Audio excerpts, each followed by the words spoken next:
Elements of the audit reports. Audit reports के basic elements की list मैंने आपको एक शॉर्ट वीडियो में बताई थी, और वहाँ ये भी कहा था कि मैं इसका डिटेल्ड वीडियो लेके आने वाली हूँ, जहाँ पर हम डिटेल में देखेंगे कि हर एक एलिमेंट्स क्या है, हर एलिमेंट्स का डिस्क्रिप्शन किस तरह से होना चाहिए। तो आज मैं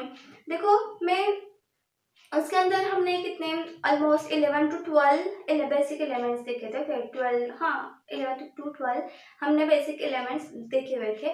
उसमें का मैं एक इम्पोर्टेंट जो थोड़ा सा डीप है, जिसे अंडरस्टैंड करना बहुत इम्पोर्टेंट है, वो एलिमेंट्स लेके आई हूँ आज यहाँ पे, वो सिखाने वाली हूँ। तो देखो कौन सा एलिमेंट्स है उसमें का। तो auditors responsibilities for audit of financial statement. तो आज कौन सा एलिमेंट्स बताने वाली हूँ उस बेसिक एलिमेंट्स में से, auditors responsibilities for an audit of financial statement.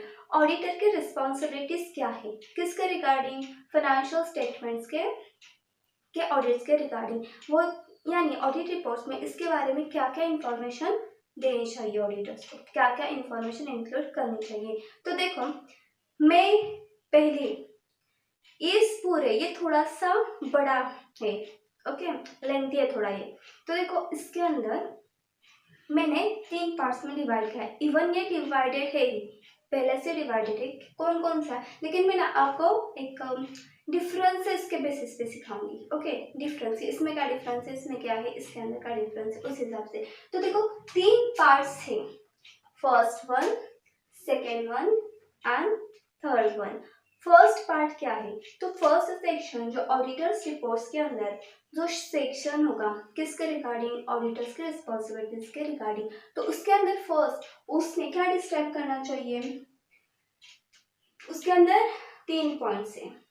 Second जो है फर्दर स्टेट, पहले क्या है स्टेट है, क्या स्टेट करना चाहिए, बाद में क्या है फर्दर स्टेट है, और उसके बाद में क्या है इसे इंक्लूड किया, उसके बाद में इसे इंक्लूड किया, उसके बाद में और कौन सी इंफॉर्मेशन उसके अंदर इंक्लूड होनी चाहिए, ऑल्सो इंक्लूड। ओके, तो फर्स्ट ये स्टेट करना चाहिए, उसके अंदर 3 पॉइंट्स आएंगे, उसके बाद में फर्दर स्टेट करना चाहिए, उसके अंदर अगेन 3 पॉइंट्स आएंगे, उसके बाद में ऑल्सो स्टेट है, उसके अंदर अगेन 3 पॉइंट्स आएंगे। तो हम हर एक पार्ट को सेपरेटली देखेंगे। देखो मैं 1 बाय 1 लिखूंगी, पहले मैंने फर्स्ट 3 पॉइंट्स आपको अच्छे से समझाने हैं। इसी वीडियो में आप पूरा ये पार्ट्स कवर करूंगी। इस वीडियो में, इस लेक्चर में मैं ये तीनों पार्ट्स कवर करूंगी, लेकिन आपको ये लास्ट तक देखना है, बिकॉज अगर आप बीच में से इस लेक्चर को छोड़ोगे ना, तो आप सिर्फ कंफ्यूजन में रह जाओगे। कुछ पॉइंट्स से रिपीटेड ऐसा लगेगा कि यहाँ पर भी वही है, वहां पर भी वही है, कंफ्यूज हो गया आपको। ओके, तो समझ में आया। तो इसलिए आपको क्या करना है, इस लेक्चर्स को एंड तक अच्छे से देखना है। इसके बीच में अगर मुझे लगा तो मैं इसके बीच में एक स्क्रीन शेयर करूंगी, जहां पर आपको और अच्छे से समझ में आएगा। कुछ इंफॉर्मेशन शेयर करूंगी। ओके, तो आपको ये लास्ट तक देखो लेक्चर। देखो फर्स्ट पॉइंट है, 3 पॉइंट में। फर्स्ट ऑडिटर के रिपोर्ट में, ऑडिटर के रिस्पॉन्सिबिलिटीज में फर्स्ट क्या डिस्क्राइब करना चाहिए, objectives of the auditor. Auditor बताएगा कि ऑडिटर के objectives relating to audit of financial statements के क्या है। दूसरा पॉइंट उसके बाद में वो क्या डिस्क्राइब करेगा, reasonable level of assurance is high level of assurance and not a guarantee. उसके बाद में वो क्या बताएगा, जो कुछ भी रिजनेबल लेवल ऑफ एश्योरेंस है ये हाई लेवल ऑफ एश्योरेंस है, लेकिन गारंटी नहीं है। ओके, और तीसरा क्या बताएगा ये फर्स्ट सेक्शन में, जो कुछ भी मिसस्टेटमेंट्स है वो फ्रॉड की वजह से अपना अराइज हो सकते हैं और एरर की वजह से भी अराइज हुए हो सकते हैं। यानी कुछ फ्रॉड की वजह से हुए हैं तो कुछ एरर की वजह से हुए हैं। आखिर में अब इस पॉइंट्स को हम 1 बाय 1 देखेंगे। फर्स्ट है objectives of the auditor. Objectives of the auditor, देखो ऑब्जेक्टिव्स ऑफ ऑडिटर्स के अंदर क्या है, ये अलग से है। मैं अभी इसके बारे में कुछ नहीं लिख रही हूँ, मैं जो कुछ भी लिख रही हूँ ये इन पॉइंट के लिए लिखने वाली हूँ। इस पॉइंट को, ये पॉइंट खत्म होने के बाद में हम ये पॉइंट पाएंगे, ये पॉइंट खत्म होने के बाद हम इस पॉइंट पाएंगे। तो देखो फर्स्ट है ऑब्जेक्टिव्स ऑफ द ऑडिटर। हमने देखा था लास्ट वीडियो में, I think so first video में भी मैंने कुछ बताया था इसके बारे में कि ऑडिटर के ऑब्जेक्टिव्स होते क्या हैं regarding audit of the financial statement. तो ऑडिटर का ऑब्जेक्टिव्स होता है कि उसने रिजनेबल एश्योरेंस ऑब्टेन करना होगा। ऑडिटर ने ऑब्टेन करना होगा क्या, रिजनेबल एश्योरेंस को ऑडिटर ने ऑब्टेन करना होगा। ये रिक्वायरमेंट है कि ऑडिटर क्या ऑब्टेन करे, रिजनेबल एश्योरेंस को ऑब्टेन करे। अब देखो किसके रिगार्डिंग रिजनेबल एश्योरेंस, तो रिजनेबल एश्योरेंस उसके रिगार्डिंग कि जो कुछ भी फाइनेंशियल स्टेटमेंट्स हैं they are free from material misstatements due to error और फ्रॉड, यानी जो कुछ भी फाइनेंशियल स्टेटमेंट्स है वो मिसस्टेटमेंट्स कैसे है, फ्री है। किसके, यानी उसके अंदर फ्रॉड के बेसिस के ऊपर हुए मिस स्टेटमेंट्स भी नहीं है या तो फिर एरर भी नहीं है। ये उससे क्या करना होगा, उसके रिगार्डिंग उसे रिजनेबल एश्योरेंस ऑब्टेन करना होगा। एश्योरेंस मीन्स क्या, उसे अश्योर करेगा, वो कंफर्म करेगा, ओके, वो इंफॉर्मेशन निकालेगा। अब देखो ये करने के लिए वो क्या क्या करता है, ऑडिट, ओके, ऑडिट की प्रोसेस चालू होती है, उसको प्लानिंग करेगा, बाद में वो क्या करेगा, तो एविडेंस ऑब्टेन करेगा, फिर उसके बेसिस के ऊपर कंक्लूजन ट्राई करेगा, उस कंक्लूजन को इकट्ठा करेगा, उसका इवैल्यूएशन करेगा और फिर ओपिनियन देगा, ओके, और ओपिनियन देने के बाद में वो क्या करेगा, ऑडिट रिपोर्ट को इशू करेगा। तो वही है कि ऑडिटर रिजनेबल एश्योरेंस ऑब्टेन करेगा। रिजनेबल एश्योरेंस का मीनिंग बताया मैंने अभी आपको, क्या है, तो एश्योरेंस है वो खुद को कंफर्म करेगा, ओके, तो रिजनेबल एश्योरेंस ऑब्टेन करेगा कि फाइनेंशियल स्टेटमेंट्स ये क्या है, फ्री है from material misstatement whether due to fraud और एरर, ओके, ये क्या है, वो फ्री है, यानी इसके अंदर कुछ मिसस्टेटमेंट्स नहीं है। उसके बाद में यह होने के बाद में क्या है, जब उसको एश्योरेंस ऑब्टेन होगा तब वो क्या करेगा, रिपोर्ट इश्यू करेगा।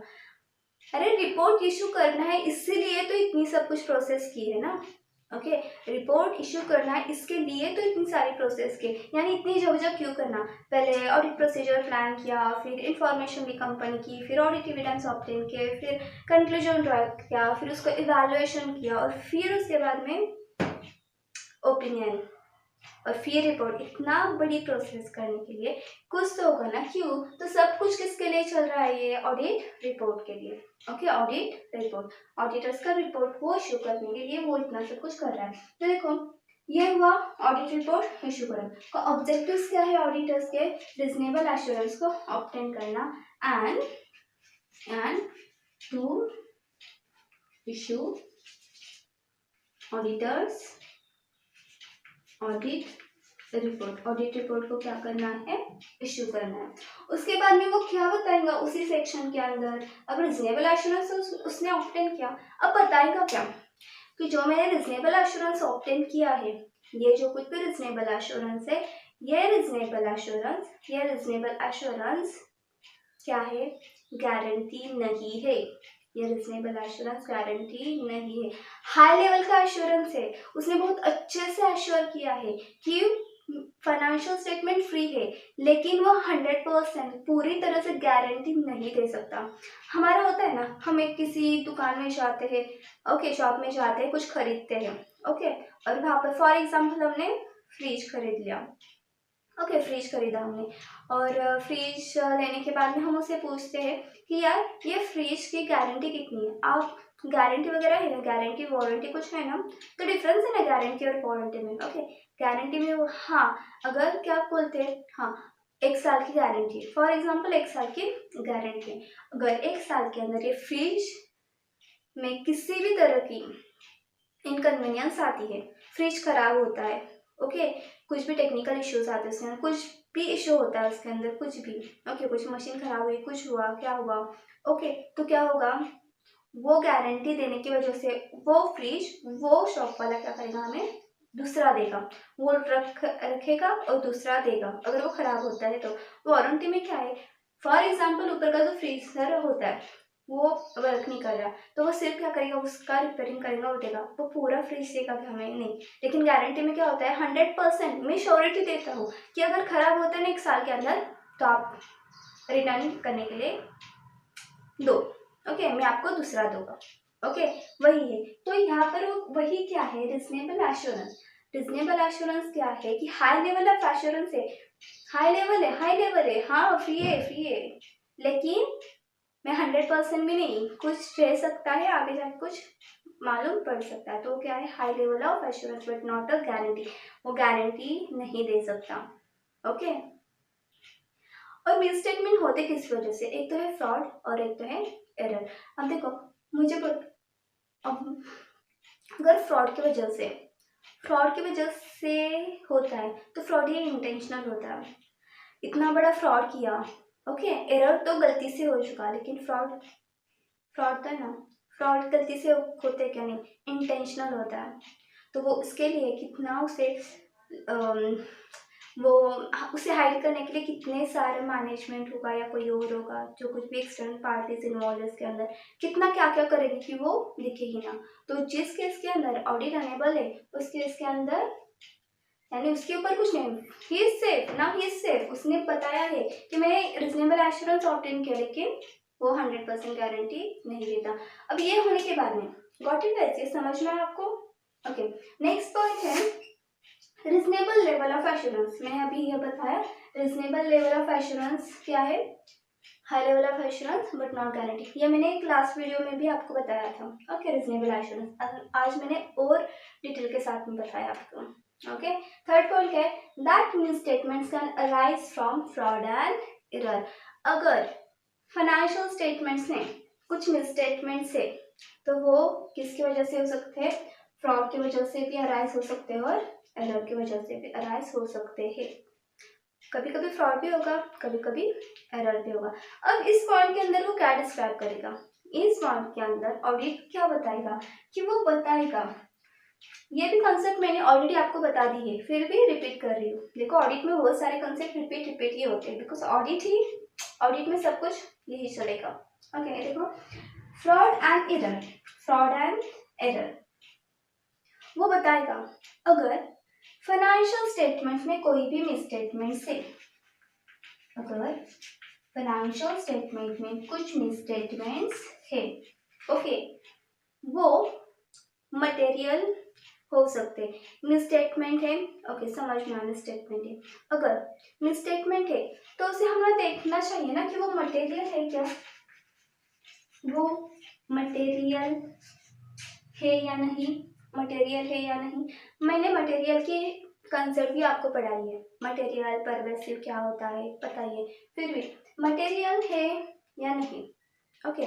तो मटेरियल का मीनिंग क्या होता है, मटेरियल मिसस्टेटमेंट से ऐसे मिसस्टेटमेंट होते हैं जिस मिसस्टेटमेंट की वजह से फाइनेंशियल स्टेटमेंट के यूजर्स का डिसीजन चेंज हो सकता है।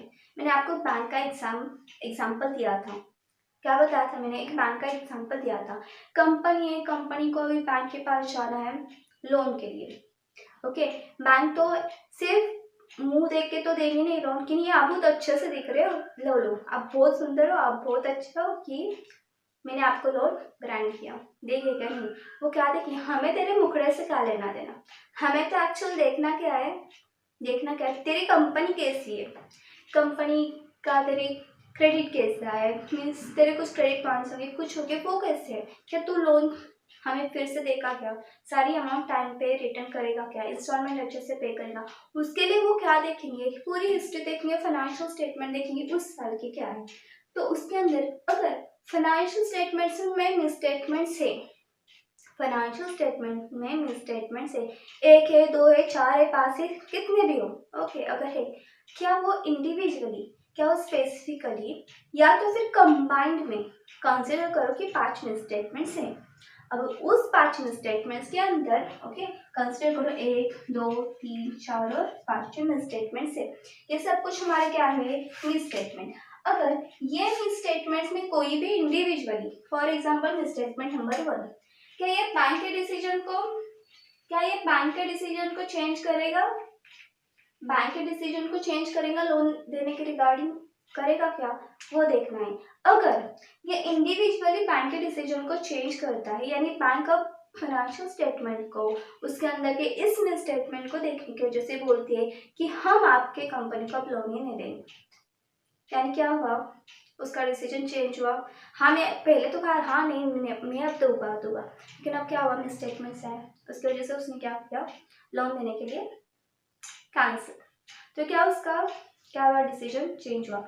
शेयर होल्डर से invest, for example second example, अगर शेयर होल्डर से उसे इन्वेस्ट करना है बहुत ज़्यादा, लेकिन फाइनेंशियल स्टेटमेंट सब अच्छे नहीं है, तब उसने चेंज किया, उसने कहा कि मैं अब इस कंपनी में इन्वेस्ट नहीं करूँगा, दूसरी कंपनी में इन्वेस्ट करूँगा। तो फिर अब क्या करेगा, चेंज हुआ ना, किसकी वजह से डिसीजन चेंज हुआ, उस बैंक वाले का, शेयर होल्डर वाले का, इस स्टेटमेंट की वजह से। या तो ये इंडिविजुअली अफेक्ट कर सकता है या तो कंबाइन में अफेक्ट कर सकता है। ओके, इसी की इंफॉर्मेशन क्या करनी है, ऑडिटर्स को उसके इस वाले सेक्शंस में ऐड करनी है। ओके, और इसी के अंदर उसने मटेरियलिटी की कंसेप्ट होती क्या है, मटेरियलिटी की डेफिनेशन क्या है, वो भी इंक्लूड करनी है। फर्स्ट बताना है मटेरियल मिसस्टेटमेंट्स अगर मटेरियल है तो क्या वो डिसीजन चेंज करते हैं क्या वो डिसीजन चेंज करते क्या, डिसीजन है उसे चेंज करते क्या इंटरनेट यूजर्स का। और दूसरा क्या बताना है, इसी थर्ड पॉइंट के अंदर उसकी डेफिनेशन, स्टेटमेंट्स के अंदर क्या बतानी है, डेफिनेशन। किसकी डेफिनेशन, आपकी नहीं, मेरी नहीं, किसकी डेफिनेशन, मटेरियल स्टेटमेंट्स की, मटेरियलिटी की कंसेप्ट बतानी होगी। ऐसा तो नहीं है ना हर एक शेयर होल्डर को पता नहीं, सिर्फ कोई अनएजुकेटेड है, उसने सिर्फ और सिर्फ पैसे लगाने के लिए किसी कंपनी में इन्वेस्ट किया है, वो फाइनेंशियल स्टेटमेंट देखने का और उसे पता ही नहीं कि मटेरियलिटी होती क्या है। तो उसे मालूम करने के लिए, उसे समझाने के लिए उसे इसके अंदर इसकी डेफिनेशन ऐड करनी होगी मटेरियलिटी की। ओके, यही पॉइंट आते हैं फर्स्ट सेक्शन के अंदर 3 पॉइंट्स में। अब इसका ओवरऑल फिर से एक बार बताती हूँ। ओके, ओवरऑल रिव्यू देख लो कि हमने क्या देखा इस पॉइंट में। तो हमने देखा ऑडिटर्स ने इस सेक्शन में क्या स्टेट करना चाहिए, क्या बताना चाहिए, auditors responsibilities relating to audit of the financial statements के रिगार्डिंग फर्स्ट सेक्शन में क्या बताना चाहिए। तो फर्स्ट उसने बताना चाहिए कि उसके ऑब्जेक्टिव्स क्या है, वो बताएगा मैंने इस कंपनी के फाइनेंशियल स्टेटमेंट्स को ऑडिट करने लिए आया तो मेरा ऑब्जेक्टिव्स क्या है। तो फर्स्ट है कि मुझे रीजनेबल एश्योरेंस ऑब्टेन करना है। अब जब मैं रीजनेबल एश्योरेंस ऑब्टेन किसके रिगार्डिंग करूंगा कि फाइनेंशियल स्टेटमेंट ये फ्री है क्या फ्रॉम फ्रॉड और एरर। ओके, इसके लिए मैं रीजनेबल एश्योरेंस ऑब्टेन करूंगा। फिर उसके बाद में ये ऑब्टेन करने के बाद में रीजनेबल एश्योरेंस ऑब्टेन करने के बाद में मैं क्या करूंगा, मेरा ऑडिट रिपोर्ट को इश्यू करूंगा। ओके, मेरा ओपिनियन दूंगा। उसके बाद में वो उसी सेक्शन के अंदर इस फर्स्ट पॉइंट्स के अंदर क्या बताएगा फर्स्ट पॉइंट्स के अंदर से क्या है कि जो कुछ भी मैंने अब रीजनेबल एश्योरेंस ऑब्टेन किया है वो हाई लेवल ऑफ एश्योरेंस है, लेकिन ये 100% गारंटी नहीं है कि financial statements are free from material misstatement. Okay, high level of assurance है लेकिन गारंटी नहीं है। ओके, तो उसके बाद में वो क्या, तीसरा पॉइंट वो क्या बताएगा, जो कुछ भी कि मिसस्टेटमेंट अगर हुए जो फ्रॉड से भी हो सकते हैं और एरर से भी हो सकते हैं।